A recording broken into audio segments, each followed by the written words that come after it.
Women of the Bible, Naomi and Ruth. Starting from Ruth chapter 3. One day Naomi said to Ruth, "My daughter, it's time that I found a permanent home for you, so that you will be provided for.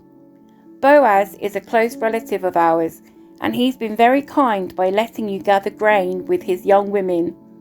Tonight he will be winnowing barley at the threshing floor. Now do as I tell you. Take a bath and put on perfume, and dress in your nicest clothes. Then go to the threshing floor, but don't let Boaz see you until he has finished eating and drinking. Be sure to notice where he lies down. Then go and uncover his feet and lie down there. He will tell you what to do." "I will do everything you say," Ruth replied. So she went down to the threshing floor that night and followed the instructions of her mother-in-law. After Boaz had finished eating and drinking and was in good spirits, he lay down at the far end of the pile of grain and went to sleep. Then Ruth came quietly, uncovered his feet, and lay down. Around midnight, Boaz suddenly woke up and turned over. He was surprised to find a woman lying at his feet. "Who are you?" he asked. "I am your servant, Ruth," she replied. "Spread the corner of your covering over me, for you are my family redeemer." "The Lord bless you, my daughter," Boaz exclaimed. "You are showing even more family loyalty now than you did before, for you have not gone after a younger man, whether rich or poor. Now don't worry about a thing, my daughter. I will do what is necessary, for everyone in town knows you are a virtuous woman. But while it's true that I am one of your family redeemers, there is another man who is more closely related to you than I am. Stay here tonight, and in the morning I will talk to him. If he is willing to redeem you, very well. Let him marry you. But if he is not willing, then as surely as the Lord lives, I will redeem you myself. Now lie down here until morning."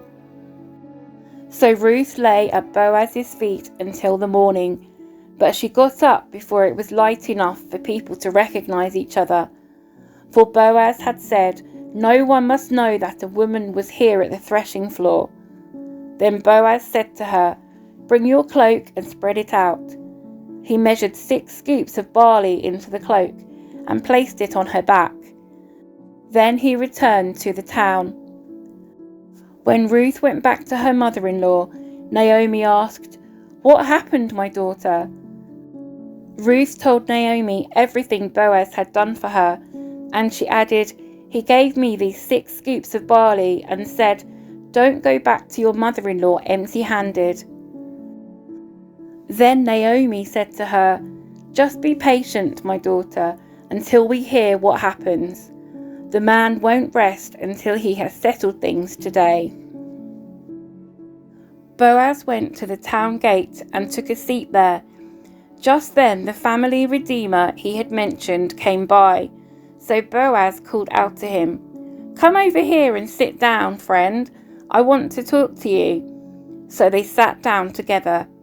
Then Boaz called 10 leaders from the town and asked them to sit as witnesses.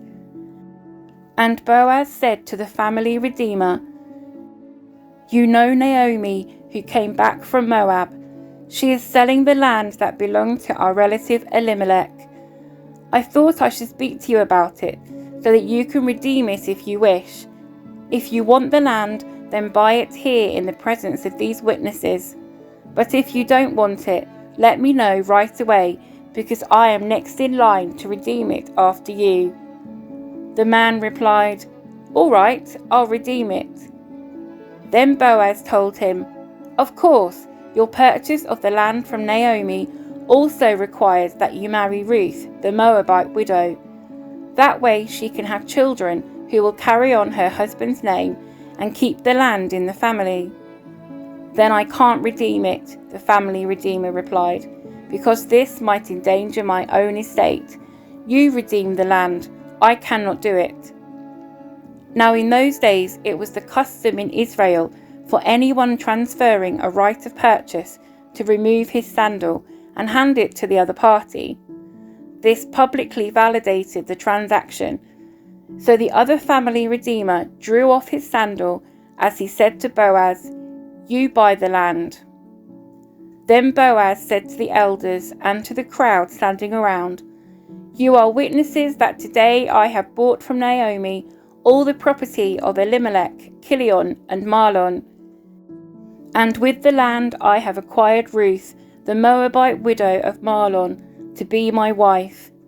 This way she can have a son to carry on the family name of her dead husband, and to inherit the family property here in his hometown. You are all witnesses today." Then the elders and all the people standing in the gate replied, "We are witnesses. May the Lord make this woman who is coming into your home like Rachel and Leah, from whom all the nation of Israel descended. May you prosper in Ephrathah and be famous in Bethlehem. And may the Lord give you descendants by this young woman, who will be like those of our ancestor Perez, the son of Tamar, and Judah." So Boaz took Ruth into his home, and she became his wife. When he slept with her, the Lord enabled her to become pregnant, and she gave birth to a son. Then the women of the town said to Naomi, "Praise the Lord, who has now provided a redeemer for your family. May this child be famous in Israel. May he restore your youth and care for you in your old age. For he is the son of your daughter-in-law who loves you, and has been better to you than 7 sons." Naomi took the baby and cuddled him to her breast, and she cared for him as if he were her own. The neighbour women said, "Now at last Naomi has a son again," and they named him Obed. He became the father of Jesse and the grandfather of David. This is the genealogical record of their ancestor Perez. Perez was the father of Hezron. Hezron was the father of Ram. Ram was the father of Amminadab. Amminadab was the father of Nahshon. Nahshon was the father of Salmon. Salmon was the father of Boaz. Boaz was the father of Obed. Obed was the father of Jesse. Jesse was the father of David.